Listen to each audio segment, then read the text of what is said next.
Recording.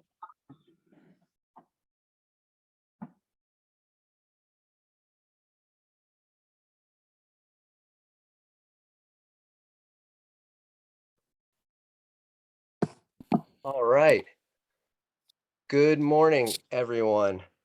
Thank you for being here today. Really appreciate everyone taking the time to be a part of this. Just a couple reminders before we get going. If you're calling in, please mute your phone. If you don't have a dedicated mute button, pressing *6 should mute your phone. That's *6. If you're using your computer audio, all participants have been muted. There will be a Q&A session at the end where you will be able to unmute yourself to ask a question.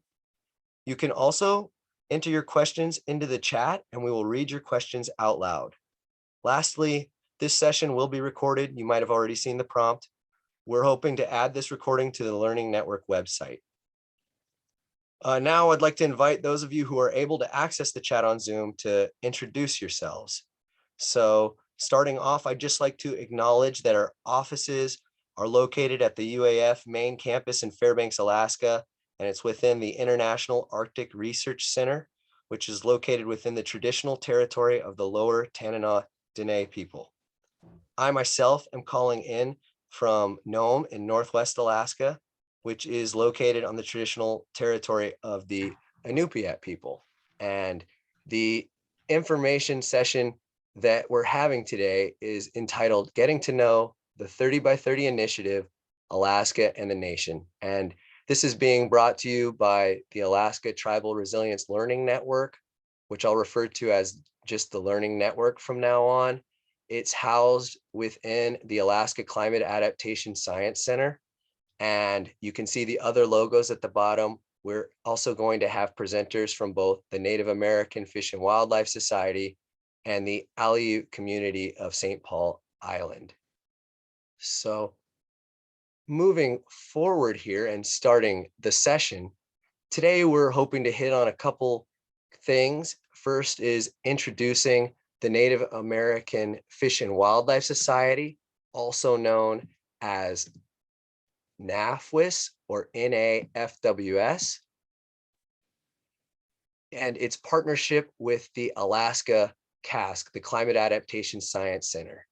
Then we also hope to talk about the 30 by 30 and tribal fish and wildlife, and then end with the potential role of tribal-led efforts towards meeting the 30 by 30 initiative goals. And in addition, we also hope to have the opportunity to discuss collective and coordinated 30 by 30 action. I should say, next slide. I am now currently on the third slide. Oh.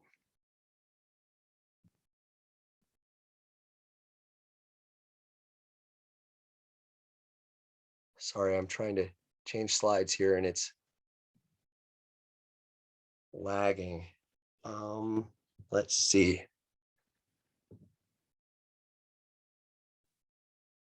I apologize. There should be another slide here where I am introducing presenters. For now, what I'm going to do is I'd like to introduce the presenters we have today. The first of which is myself. I'm going to turn on my camera here. I apologize for not having the pictures readily available. That is my fault. I apologize on that. But my name is Justin Leon. I am the Alaska Tribal Climate Resilience Liaison for the Native American Fish and Wildlife Society. I work as part of this partnership that I mentioned between NAFWS and the Alaska CASC, which is through the Learning Network.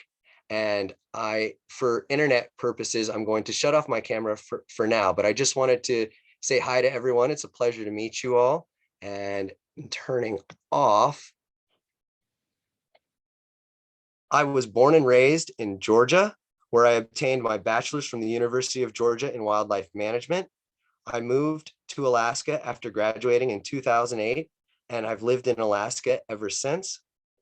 I obtained my master's in fisheries from the University of Alaska Fairbanks, and I focused on Chinook salmon in both the Yukon and Kuskokwim rivers. I come to this position after spending 10 years as a fish biologist for the Alaska Department of Fish and Game, where I worked with both crab and salmon in research and management capacities. And I worked throughout the state, including Northwest Alaska, the Alaskan interior, and the Aleutian Islands. Most of my time has been spent in Nome, again, where I'm calling from today.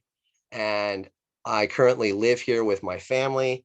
And one of the real rewarding things about my current job now is taking all that I learned working with fish and game in Alaska and going to villages and talking to people about fisheries and climate change. Climate change is affecting everything, and that definitely includes fisheries. So just happy to be a part of the team here. And again, you will see their pictures later. I apologize for not having them right here, but I'd like to welcome Julie Thorstenson. She's the executive director for the Native American Fish and Wildlife Society. Dr. Thorstenson grew up on a cattle ranch on the Cheyenne River Sioux Reservation in north central South Dakota, where a love for the land and the environment was instilled in her. Dr. Thorstenson earned a bachelor's, master's, and PhD in biological sciences from South Dakota State University. Her research focused on cottonwood site selection using GIS for riparian restoration and incorporating culture into ethics education for scientists and engineers. Dr. Thorstenson has worked in Indian country her entire career in various positions, including wildlife habitat biologist and health department CEO for her tribe. She currently lives on the Cheyenne River Sioux Reservation in South Dakota with her husband and 3 children. We also have Lauren Devine with us today. Dr. Lauren Devine is the director for the Ecosystem Conservation Office for the Aleut community of St. Paul Island, which is a federally recognized tribe in the Pribilof Islands of Alaska. She has worked for the tribe for 10 years.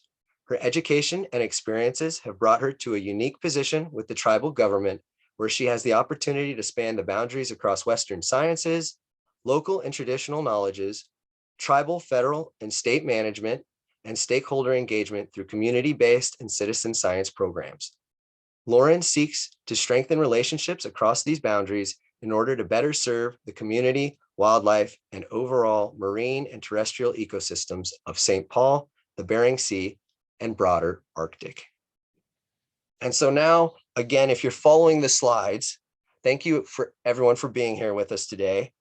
And we should be on slide 4 if you've got the slides in front of you.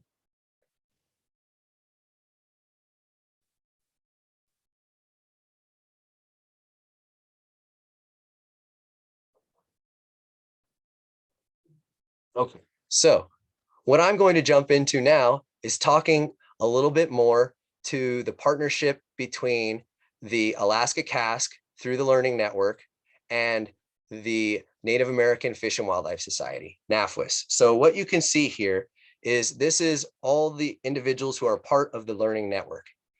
You didn't see my picture before, but I'm in the top left, Justin Leon, again, working for the Native American Fish and Wildlife Society. And I am one of the liaisons. As I said, one of the liaisons because Melinda Chase to my left on this slide has been in this program and functioning as the liaison solely for the last number of years, handful of years. And she's done a great job. I'm sure that a lot of you are familiar with her and have worked or are currently working with her still on a number of different things. Now, with the way the partnership works between NAFWS and the CASC is through this learning network in providing capacity. So I effectively came on and doubled the capacity in terms of liaisons from 1 to 2. Now, with that, on the next slide, we've got all the staff at NAFWS. And so there's currently 10 individuals, but there's a couple blank circles there too that I filled in with liaison. And that's because not only have we already doubled the capacity of the learning network, which again functions under the CASC, we're going to double what we currently have. So we're going to double it again to 4. And that will even further help what we're able to do through the learning network, which is again through the CASC. And with this, just to state again, so the way the partnership works is the CASC provides the structure, the infrastructure through the learning network, and NAFWS provides the capacity, the building of capacity. So that's how the partnership works between the Native American Fish and Wildlife Society, NAFWS, and the Alaska CASC, again, through the learning network. And now that I've kind of stated how the partnership works, like, why does it work in terms of why are the CASC and the Native American Fish and Wildlife Society a good fit for each other? So here's a little bit about NAFWS. The mission is to assist Native American and Alaska Native tribes with the conservation, protection, and enhancement of their fish and wildlife resources. So basically to support tribes. And they both, NAFWS and the CASC through the Learning Network, have this overarching goal. We just want to be able to support and help tribes. And so that's that's really a big reason why it works so well and is such a good fit. Now, with that, NAFWS was founded in 1983. It's a national nonprofit, tribal organization. And we currently have 227 support member tribes, of which 56 are from Alaska. So you can see it's across 7 geographical regions for NAFWS. Alaska is its own region.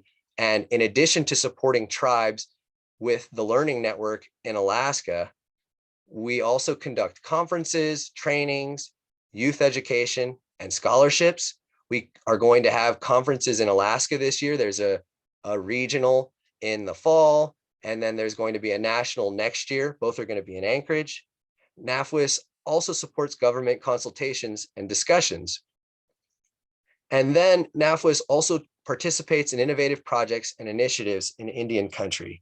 And one of those initiatives that NAFWS is focusing on is climate change. And that gets to what we're talking about today, because the 30 by 30 initiative plays a part in that. And with that, I'd love to thank you, Julie, for being with us, and you have the floor.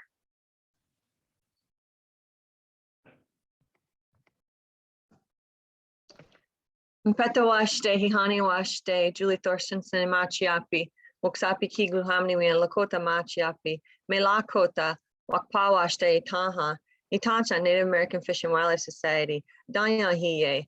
Good afternoon, good morning. My name is Julie Thorstenson. I am Lakota and a citizen of the Shiner Sioux Nation in north central South Dakota, which is where I typically join you from. But today I'm actually on vacation with my family in Georgia. And we are on the traditional homelands of the Muskogee and Creek tribes. So thank you for having me. And I look forward to discussions afterwards. I want to just preface by saying I am definitely not the most, the top expert in 30 by 30, but we've been working with it for some time. So I'll tell you how Native American Fish and Wildlife Society is working on it. Next slide, please. So first off, what is 30 by 30? It's a global initiative that is to conserve at least 30% of the lands and oceans by 2030. So basically, this is what scientists have said is the minimum that's needed to pull us back from the tipping point that our ecosystem and our climate have reached. In the 116th Congress, there was a 30 by 30 resolution that was introduced by now Secretary Holland and Senator Udall, and to save nature. And then also the Biden administration adopted the goals of the 30 by 30 in Executive Order 14008, tackling the climate crisis at home and abroad. Another recent report is the America the Beautiful Initiative report, which is you can find on our website, and that is www.nafws.com. And I'm actually, sorry, I'm going to turn my camera off just to save some bandwidth. Next slide, please. So what does 30 by 30 mean for tribes? Well, there are 574 federally recognized tribes in the United States, 109 in California alone, and 229 in Alaska. And tribes are sovereign nations, which means they have the inherent authority of to govern themselves within the United States. Next slide, please.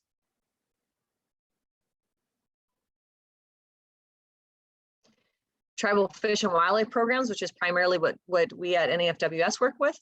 Tribes own or influence the management of nearly 140 million acres. Next.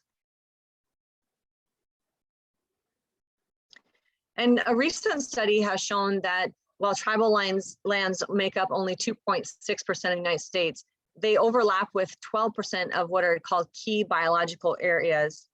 And so you can see a map here with overlaying of these key biodiversity areas in the United States, or US native lands. Next slide, please. So these are all very important because tribes, because of the tribal lands and their management. And so this is definitely something that tribes have been interested in when talking about 30 by 30.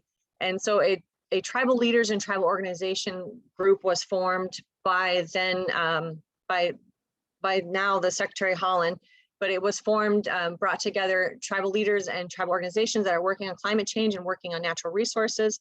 And that, I believe, was in September of 2019, and they've been meeting and really trying to provide recommendations on 30 by 30. I think one concern is we want to make sure that tribes are represented if lands are to be designated. We don't want them to be designated without tribal input. So this group identified that tribal nations are essential to the success of the 30 by 30 policy initiative, and also just recognizing that tribes are the original stewards of these lands and waters, and also the most effective managers and protectors since time immemorial. So it's really important to have tribal involvement, and further recognizing that tribes need to provide a voice regarding the steps to improve climate change mitigation and resilience on their homelands and their surrounding communities. So they put together a letter of recommendation for the 30 by 30 policy. Next slide.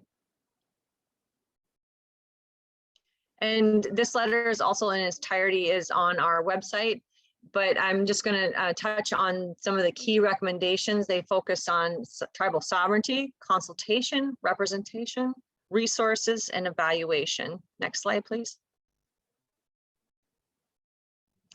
So as I stated, tribes have the inherent authority to govern themselves. So we wanted to make sure that tribal sovereignty is respected and included, and also that tribal ancestral and traditional uses were recognized within designated places. So if lands are to be designated as part of the conservation, or lands or waters are to be designated as part of the 30%, we want to make sure that that doesn't impede tribal sovereignty or access for tribes within those. Also fully acknowledging that tribal use includes fishing, hunting, gathering, and ceremonial uses within traditional tribal lands and ancestral traditional lands areas. Oftentimes, we find that that it seems to be the focus is just where the tribes are now, but we have to remember that a lot of tribes were displaced, and so it can't just be the lands that they're occupying now. They have to be able to have some input on their traditional ancestral homelands as well,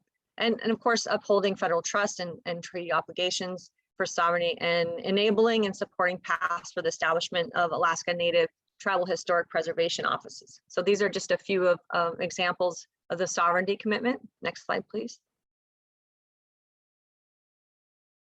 For consultation commitment, asking that there is free engagement and free, prior and informed consent of tribes with regard to establishment of any and all new federally protected areas. So before something is designated as part of the 30%, want to make sure that tribes have consultation and that there's consent.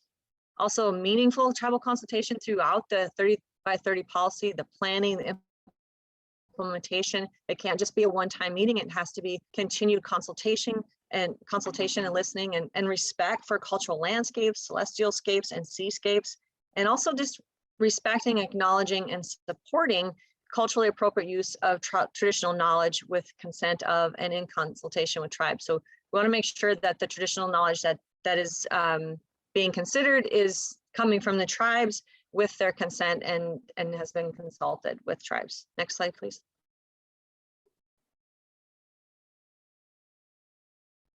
So another key recommendation was representation, acknowledging the tribal role with equitable treatment making sure that tribes have the same level of voice as counterparts, fully including tribal histories with consultation with tribes, and making sure that tribes have a seat on all federal resource advisory bodies with full voting power, not just a one seat. They want to make sure that tribes are represented and have voting power. And also recommended that there is a federal 30x30 tribal advisory body that can provide continual advisement to policy planning implementation of 30x30. Next slide, please. Resource commitment. This is something we talk about a lot at NAFWS, is just lack of capacity, lack of funding within tribes, and specifically we talk about the tribal fish and wildlife programs. But to be able to do all of these commitments, especially with consultation representation, there has to be funding, and funding for innovation of inclusion of economic development that supports 30x30, and also multi-year funding and support for tribal establishment administration of those tribal protected areas, or any other tribal managed or co-managed areas. So making sure that if we do establish this federal advisory board, we also have to have some funding to go with it, so that tribes, it's not a burden to tribes to participate, that they have the capacity to have that seat at the table and be represented. Next slide, please. And finally, evaluation commitment. So supporting legislation that codifies a routine mandate, so federal agencies are continually monitoring for potential threats to protected lands and resources, also establishing a task force to conduct formal evaluations, and then reporting to tribes on the progress and results annually to see, is this working, and if it's not, how can we make it better? Next slide, please. So like I said, at NAFWS, we select national initiatives every year, and we deal primarily with tribal fish and wildlife programs, but we found it very hard, almost impossible, to talk about fish and wildlife programs in Indian country without talking about climate change. And so we've had climate change as part of our national initiatives for the last 2 years. And some of the things that we've done is we've been doing workshops at our national conference that focus on ways that tribes. Hello, you still hear me? Yep, we gotcha. We got you. Yep. Sorry. So we do national conferences, workshops that help tribes use the data that they have and find the resources that are maybe easily accessible to build their climate adaptability plans and to adapt. Also, as Justin mentioned, we received the BIA Tribal Climate Resilience Grant for the Alaska region in October of 2021. And with that, we plan to hire 3 tribal climate liaisons, so Justin, and then we currently are advertising for 2 assistants, and then 1 intern that is being currently advertised as well. And this is just to help build capacity and work with the Climate Adaptation Science Center and the universities, and really just listen and find out how we can help and better support our Alaska tribes and our Alaska partners. So some of the things that have been done is the tribal vulnerability assessments, partnerships. We not only partner with the Alaska Climate Adaptation Science Center, but we partner with them throughout the country.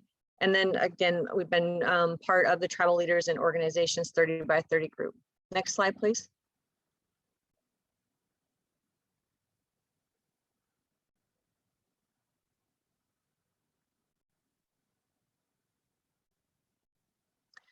So here's Justin, and he's been doing a great job. He joined us in March, and some of the things that he's really working on is outreach to potential NAFWS collaborators. So trying to build our capacity in Alaska and better understand how we can do a better job with resources and support. And then he's been working with the Alaska CASC on tribal climate resilience program proposal workshops and helping with that funding request. And then really just listening. We want to listen to tribes, want to be able to bring the tribal perspectives to conversations, and also bring the science back to the tribe so that decisions can be made. Next, please.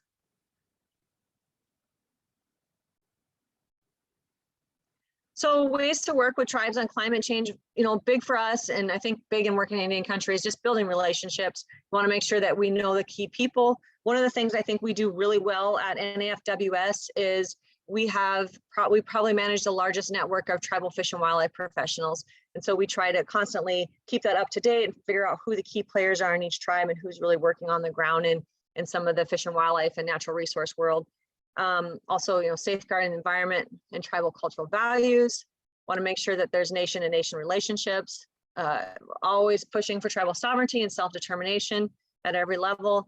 Having a lot more conversations about traditional ecological knowledge as an integral part of any climate change, and also just conversations about how it is a valid science and equal to any Western science.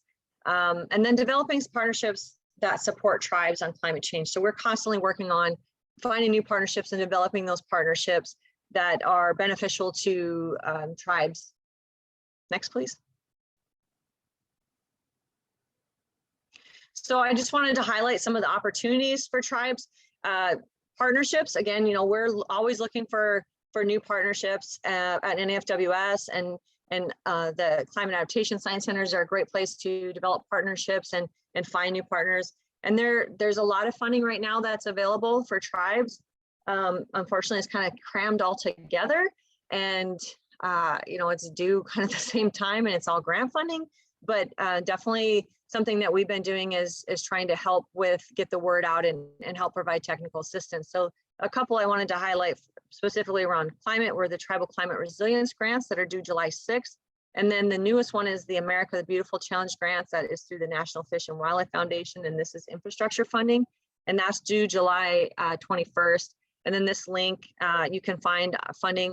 We try to keep that up to date on our website, and that highlights all the new funding that as it comes out. So it's a great resource for you all to find those funding sources as they come out. And we've also been doing webinars, workshop webinars types of thing every Thursday for the America the Beautiful Challenge Grants, because this is $85 million for year one, and they're telling us that they want to do at least a 10% floor for tribes. We're hoping that more of that funding goes to tribes because we desperately need it.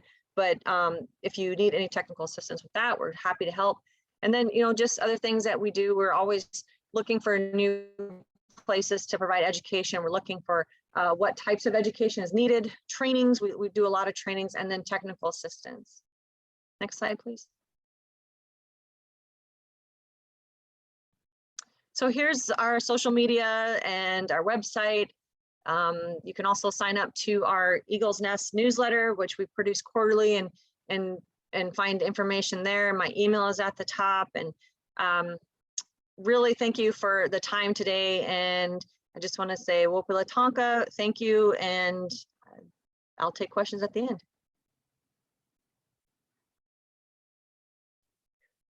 All right. Thank you very much, Julie. Really appreciate that. And as she said, we're going to be doing questions at the end. For now, we're going to move forward to the next presentation. We've got Lauren on the line. Thank you, Lauren, for being here with us today, and the floor is yours. Thank you.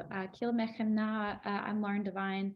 I work for the Aleut community of St. Paul Island, and our tribal government has been really paying attention to 30 by 30 and making strategic forward progress towards advancing what could be, what we think of as a potential model or case study or example of how tribal-led efforts could float under 30 by 30 or be counted under, contribute to that 30% of lands and waters in the 30 by 30 initiative. And so today I'm just going to run through just to kind of give you a taste of what we've been thinking for a specific case study for 30 by 30 that is tribally led by our organization. You can go to the next slide. So this is really just an example from the tribal government of St. Paul Island and the Pribilof Islands around our marine ecosystem. So this is particularly an ocean looking at meeting 30% of waters in the US towards the 30 by 30. You can go to the next slide just to give you an idea of where we're at. I provided a map. The Pribilof Islands are a series of 5 islands in the middle of the Bering Sea. 2 are inhabited, St. Paul and St. George. 3 are not. Otter Island and Walrus Island are used by marine mammals and seabirds. And then we have a very small outcropping sea lion rock, which is the 5th Pribilof Island. But 2 communities are inhabited on the Pribilof Islands. You can go to the next slide. We have real environmental and cultural concerns for the wildlife that we have in the Pribilofs. And that's because we have quite a diversity of wildlife, and we have a quite unique ecosystem. The oceanography, the currents, the location of it on the shelf makes the Pribilof Islands very unique. And so we have a host of endangered species, threatened, vulnerable. We have endemic species. We have a lot of new species still being discovered. And in particular with marine mammals and seabirds, we get really interesting sightings of rare animals. We just, in fact, learned that we had the first stranded striped dolphin in Alaska that we sampled on our shorelines. And so this is just a very rich ecosystem. And with that comes a lot of concerns with maintaining the health of our marine ecosystem. You can go to the next slide. As we're also, a tribal nation operating in the Pribilof Islands, we're operating a mixed subsistence and cash economy. Marine mammal hunting is quite popular and is relied upon for food for our tribal members, as well as hunting seabirds and collecting seabird eggs. Mer eggs are quite common. You can see in the image on the right of your screen. We also operate a longline halibut fishery. It's direct fishing for halibut. About 30 boats in our communities will fish annually for halibut. And what's important is the subsistence harvest of halibut is inextricably tied to commercial harvest of halibut. And so if we lose the opportunities for commercial harvest of halibut, we don't have the ability to execute subsistence harvest of halibut as well, which feeds a lot of our families throughout the year. So very much we have this environmental and economic concerns tied together. All of that underpins and roots the communities in Onongan culture. And the islands have a really unique history that I won't go into that ties them to the island around marine mammals, in particular northern fur seals, which are in precipitous decline down to less than a quarter of the worldwide population exists from historical highs. So you can go to the next slide. We do have several conservation measures that are in place that have been put into place in the past. The first is the Pribilof Islands Habitat Conservation Zone. This was implemented through the North Pacific Fishery Management Council. It's this red polygon around the islands, where the islands are very far to the south in the image. And it's meant to preserve crab habitat. So there is no bottom trawling allowed, no contact of gear on the bottom within the red polygon. And it's primarily meant to help preserve impacts or to prevent impacts to crab species. Snow crab, king crab, both red and blue occur in the area. And that was the primary goal of that conservation measure. And then if you go to the next slide, we also have Steller sea lion buffer areas, which is part of a statewide effort. We are part of the Western distinct population segment, which has been declared endangered. And so we do have a concern for the population of Steller sea lions in the area. And thus we are part of some buffer areas where no fishing, no gear is allowed, no vessels in the area to minimize disturbances to Steller sea lions. That's kind of it for conservation in our area. And if you go to the next slide, this really is, as the administration changed into a Biden-Harris administration, these executive orders were passed, and we really saw this this path forward through 30 by 30, through environmental justice, through tribal consultation and building relationships with tribal nations. We really set a lot of resources and capacity within the tribe into these steps, identifying our needs around conservation. What do our communities, both St. Paul and St. George, really need to look at sustainability 7 generations into the future, to recover our keystone species, to look at ecological integrity of the marine ecosystem, to really maintain and encourage tradition building and perpetuation into the future, where some of our cultural traditions have been lost and language has been lost. And to also ensure that the economy is going to remain resilient and strong, to promote families staying on island so we don't get out migration, so that we can increase the population and support vibrant Unanga community on St. Paul and St. George. We then set about, once we kind of identified the needs and the concerns of the tribe and the tribal members, we set about with documenting. And that included gathering local and traditional knowledge, indigenous knowledge, and bringing that in, as well as culminating the best available Western scientific information, maps, and peer-reviewed manuscripts, and very academic-based, agency-based Western science. And then we also really took time to figure out what mechanism was going to be the fastest, most effective way to achieve the needs and goals that we had. And that happened for us to be through pursuing a nomination to the National Marine Sanctuaries Act, which, if you go to the next slide, I just, before I kind of dive into our nomination, want to highlight the types of information that are out there, that are available, that can be useful in this. So here, Western science maps visualized. We're looking at crab abundance in the area. We're also looking at, to the right, at pollock harvest over time in the area.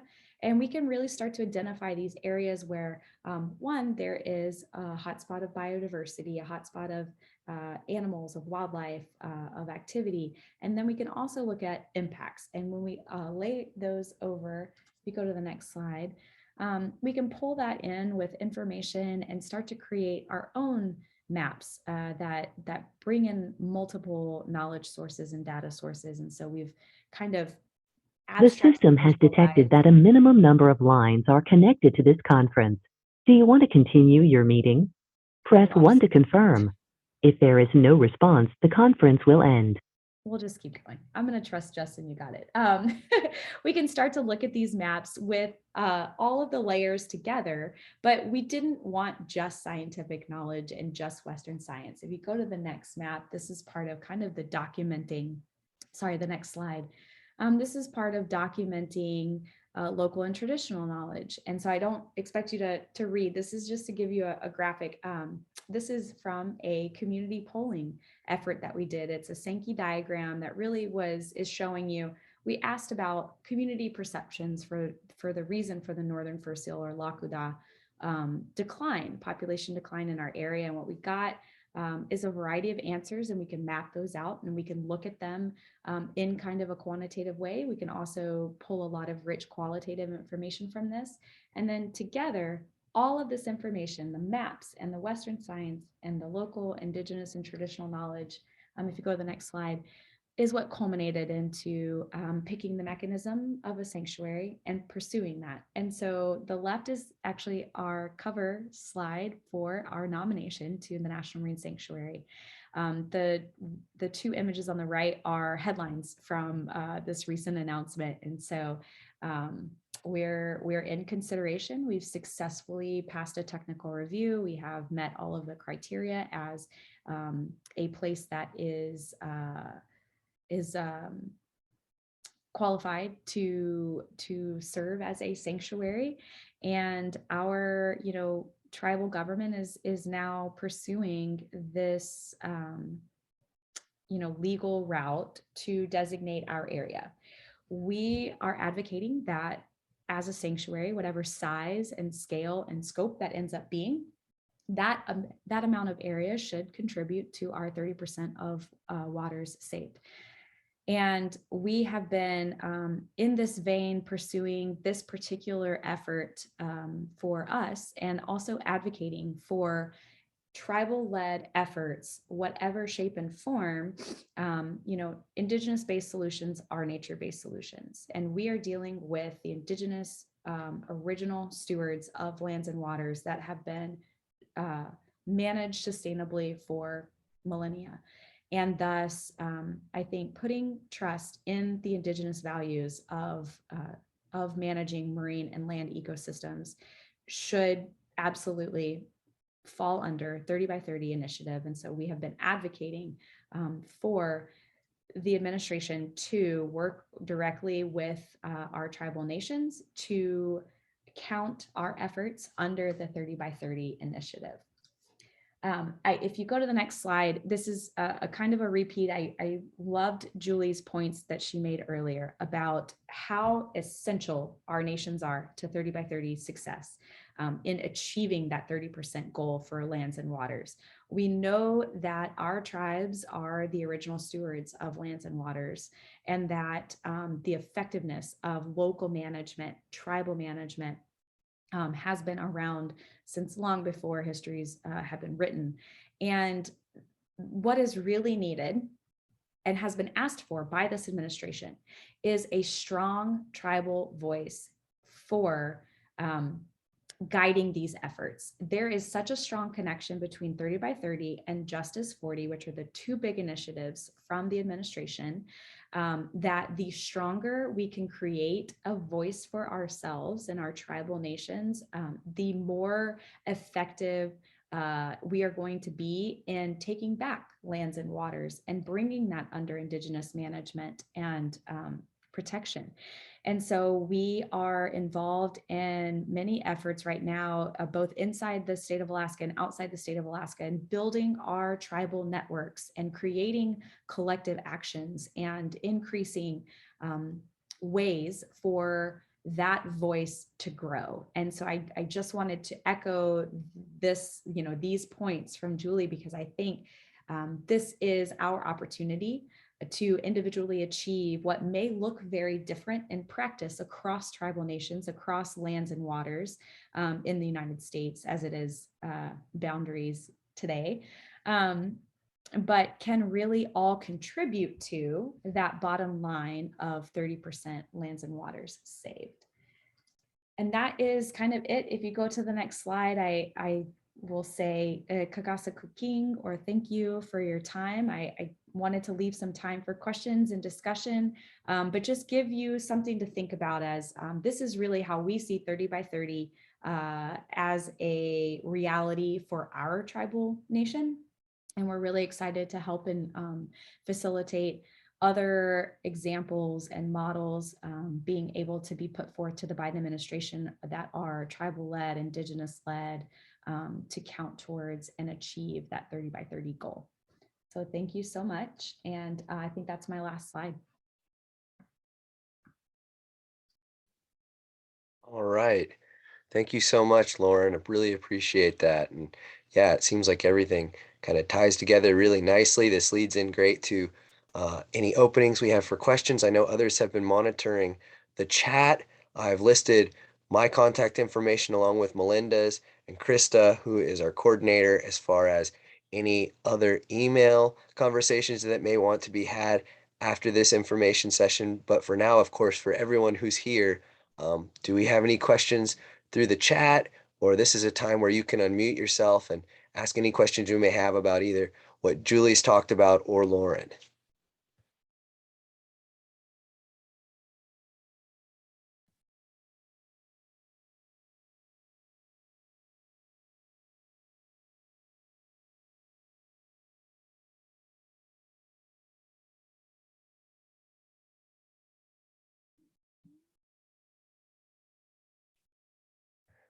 Yes, I see Melinda there. Any comments as well? This is a free space for anyone that has anything they would like to talk about related to this information session today.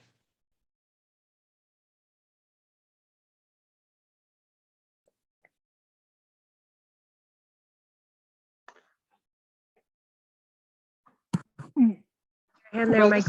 Oh, Michael, go ahead. ahead.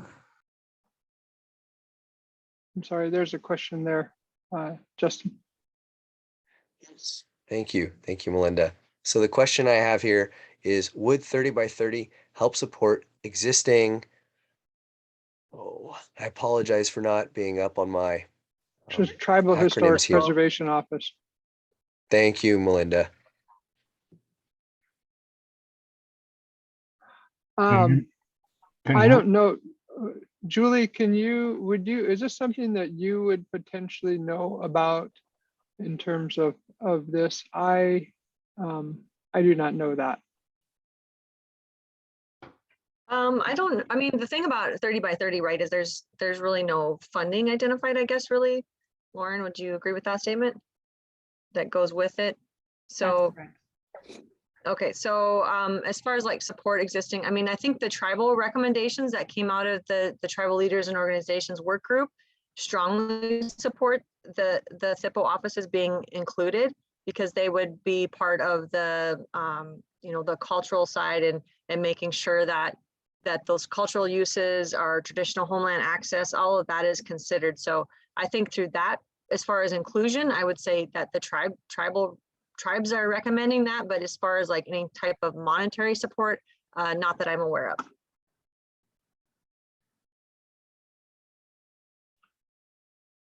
Well, I have a question, and because I also know that we have some folks on here who are also aware of some initiatives across Alaska for 30 by 30. But one of the things that I'm curious about, and maybe Lauren, this is for you, is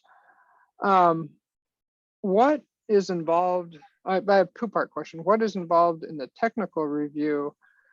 But in terms of the sanctuary itself, you know, the Bering Sea climate resilience area that our Bering Sea Elders group put forward, and it was recognized under an executive order, you know, during the last administration, was pulled and then reinstated under the Biden administration. So in terms of this 30 by 30 designation and the marine sanctuary, how is that legally established or recognized? What's the mechanism that recognizes the sanctuary? So the sanctuaries, that's a great question. And the legal mechanisms differ. And the sanctuary is a vote of Congress, so it is enduring. Whereas the executive order for a national monument, or in the case of the Northern Bering Sea, the climate resilience area, that was instated through executive order by President Obama, pulled by President Trump, reinstated by President Biden, is just that. It's at the whims of the president's decision. There are also marine protected areas. There are other effective conservation measures, OECMs, and all of these are part of the conversations of what should and shouldn't, what can and can't count towards that 30% goal. They all look a little differently legally, and they all have different abilities to endure, or levels of ease or difficulty in reversing or ceasing to exist. The sanctuaries is a strong enough, it's a longer process than a national monument or something that could be executive order implemented. However, it is more enduring and harder to then remove. You can add to the area, you can amend it in the future to add area, but you do not see sanctuaries being deprogrammed. And so that was really important for us in the consideration. But I think the question you asked is a very important one that should be asked by organizations that want to look at their options on the table and figure out what works for the goals and objectives of conservation for each group. Great, thank you. Yeah, and then so just this initial technical review, and then we have two questions by Elizabeth after this. in terms of the technical review, you said you just finished that first one, and what did that entail, or how long is the overall Yeah, review? sorry, I did not ask Yeah. that. So, or I didn't answer that. So to nominate the National Marine Sanctuary is it's a process where there are 11 criteria and considerations. We have to address each one of those. So we created a 25-page document, which was the limitation on number of pages.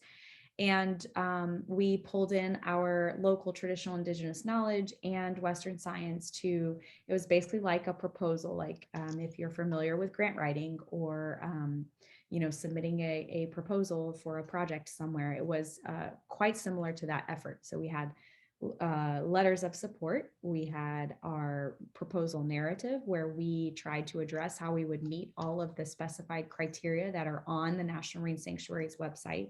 And then we submitted that via email to the project contacts or to the program contacts.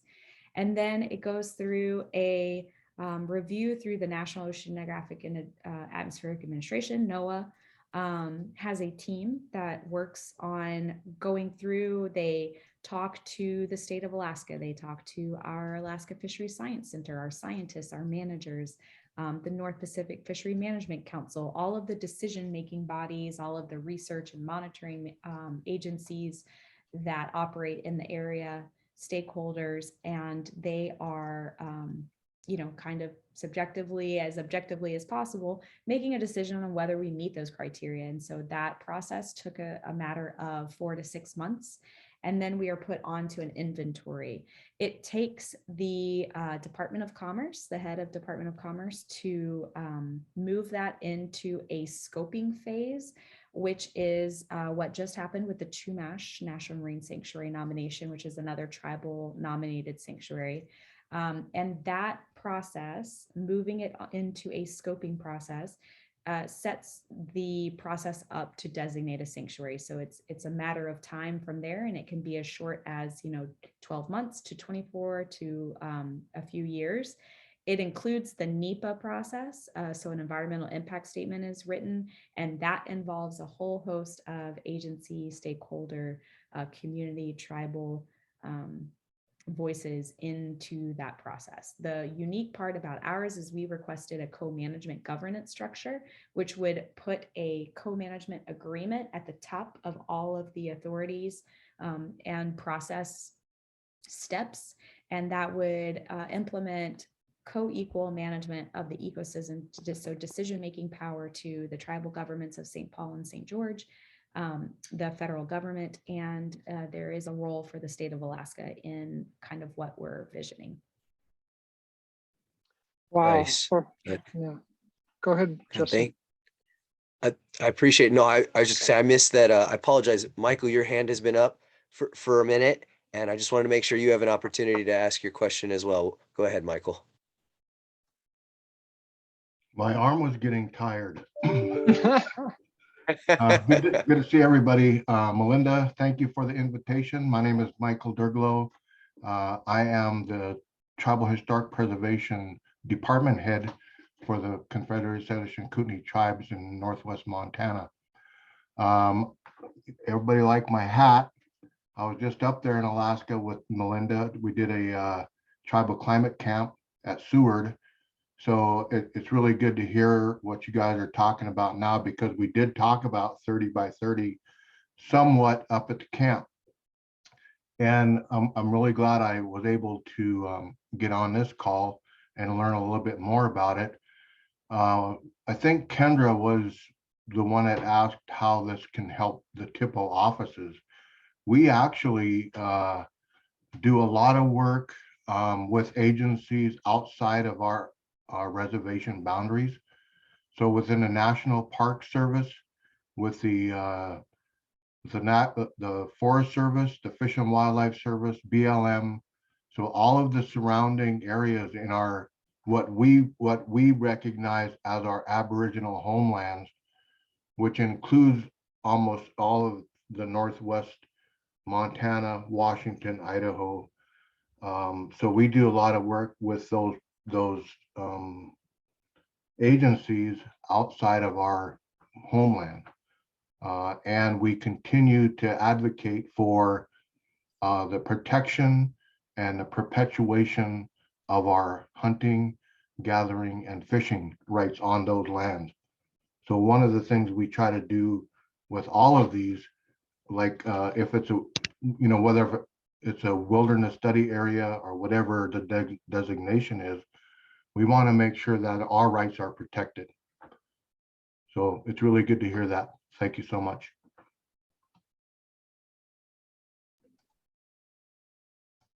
Thank you. Really appreciate that, Michael. It's good to have some more information on that. And yeah, glad to hear you were up in Alaska. I hope you had a good time at the climate camp. I've got, let's see, Elizabeth here with the next question. I'll just read it out loud. How is NAFWS or the Alaska CASC engaged in coordinating, convening tribes who may be interested in establishing coastal and marine areas under 3030? And then here's a follow-up to that. It says, are you engaging with tribally authorized coalitions or co-management bodies on marine 30 by 30 initiatives? Maybe I'll just quickly reply to that in terms of the CASC, and then also looking at the expertise here, right, is two things. The CASC's role, and particularly the Tribal Learning Network, is to support tribal initiatives and to partner where there is an openness and a willingness to do that, whether it's like on this information session, which is which is in part trying to engage our tribes and forward this discussion, which came out of discussions with Lauren at the Tribal Climate Camp, as well as previous work that Aleut community of St. Paul has done with their knowledge exchange. And I think part of that is the CASC in particular recognizes that we have expertise across our tribes. And certainly, Aleut community of St. Paul has definitely the coastal expertise, as well as the expertise that they shared here today. And so how do we elevate the expertise of tribes, like you just heard from Mike as well, and Julie, our tribal organizations, and get that out there. I think the harder part today, it's summertime in Alaska, and maybe our numbers are a little bit low, but we know that 30 by 30 is going to, we need to continue to raise the issue and figure out a process to support tribes and each other in this broader collective action that Lauren is talking about. So I'll pass it on to Julie or to Lauren if either one of you want to respond to that. Yeah, I guess I think one of the ways that we're working on all the climate initiatives, especially in Alaska, is through our partnership with the CASC and with the hiring Justin and working with Melinda and the University of Alaska. So really we're just listening and trying to understand how we can be better at supporting, and we want to be able to help bring those tribal issues to a national level. We want to raise that voice. So I think you answered it pretty well, Melinda.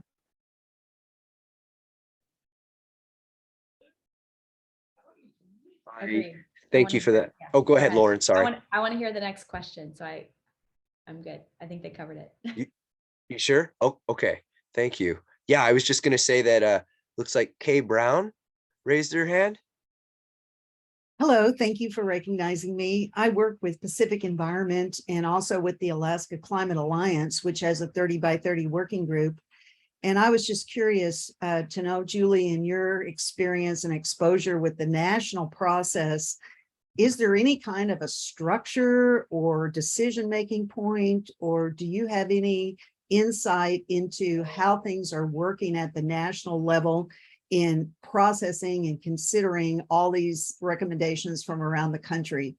And specifically, we in Alaska don't want to miss our opportunities to bring forth proposals I know there are several that are being just informally discussed, and just wondering if you have any insight or information about the timing or when things need to be baked, so to speak, for elevation to the national level.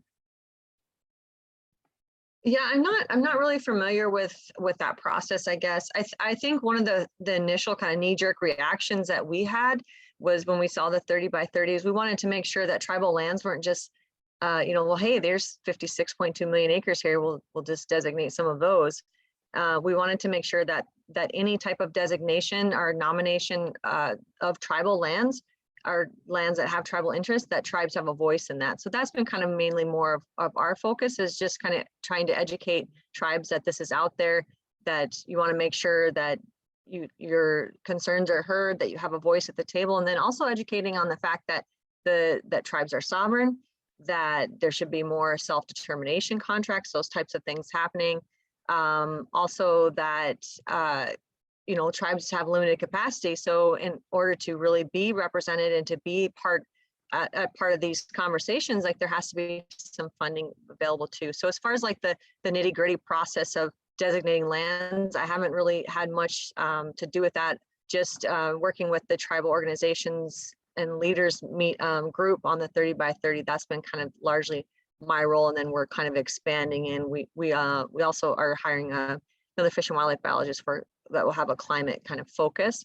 So those are some of the things that we're doing at the national level. Thank you. And just to add to that, so I don't think that there's a timeline. I think anytime that a tribal organization or, tribal-led effort wants to propose something, of course, we have a hard 2030 timeline.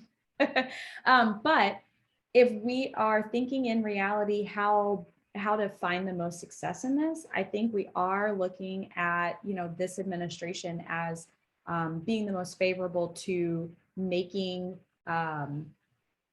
designations that are tribal driven, that are, inclusive of all of the goals that we would have, that have been laid out, under 30 by 30 initiative, and giving voice to tribal nations. And so if we're thinking, how quickly do we have to have something baked? I would say, this is the time. We have 12 to 24 months, in an administration that's going to be very favorable. But I do not think that I don't think you would miss out completely by taking a longer time frame. I think tribes have to do it on their own time, and there's a process, and that is going to be different for everyone.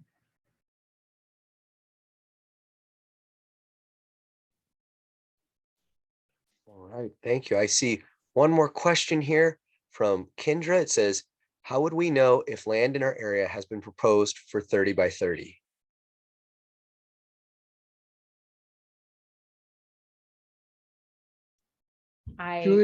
Julie, oh, I was gonna ask, or Lauren or Julie, do you know if there's any kind of national map? There is an atlas.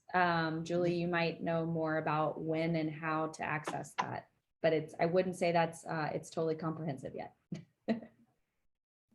Yeah, I'm not sure. Is that the America the Beautiful Atlas?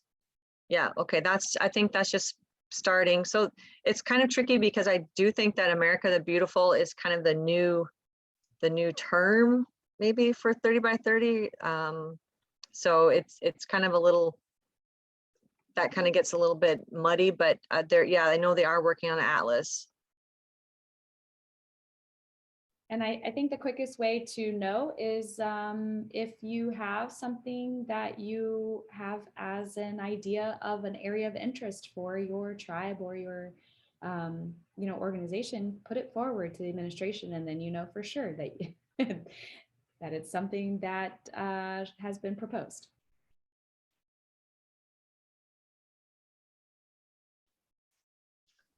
All right, thank you. Oh, go ahead, Justin, Melinda. Did you have something before we? Yeah, I know we're Yeah. wrapping up now, and we've pretty much gone over our time a little bit, but I just want to share something, and maybe Julie or Justin, you want to speak to this. Is I'm aware that NAFWS is going to have their next year they're gathering here in Alaska, the last I heard. And you know, we have other statewide gatherings like at ATCOM or Alaska Forum on the Environment, and those may be spaces to you know, further highlight and provide more information on these processes with, you know, tribal partners like Aleut Community of St. Paul's or other folks that have areas of expertise. But we do have forthcoming events to consider how to continue to build that collective action. Yes, thank you, Melinda. We will be hosting a regional event this year in Anchorage, and you know, we're kind of in the beginning stages of putting that together, but our national conference for 2023 will be in Anchorage as well, looking at April, May. We'll hopefully get those dates, but we've had some talk about having a climate theme for our conference, and we know that's you know, it's something that's relevant nationwide. So we'll definitely keep you posted and keep checking out our website, and looking forward to being in Alaska in person.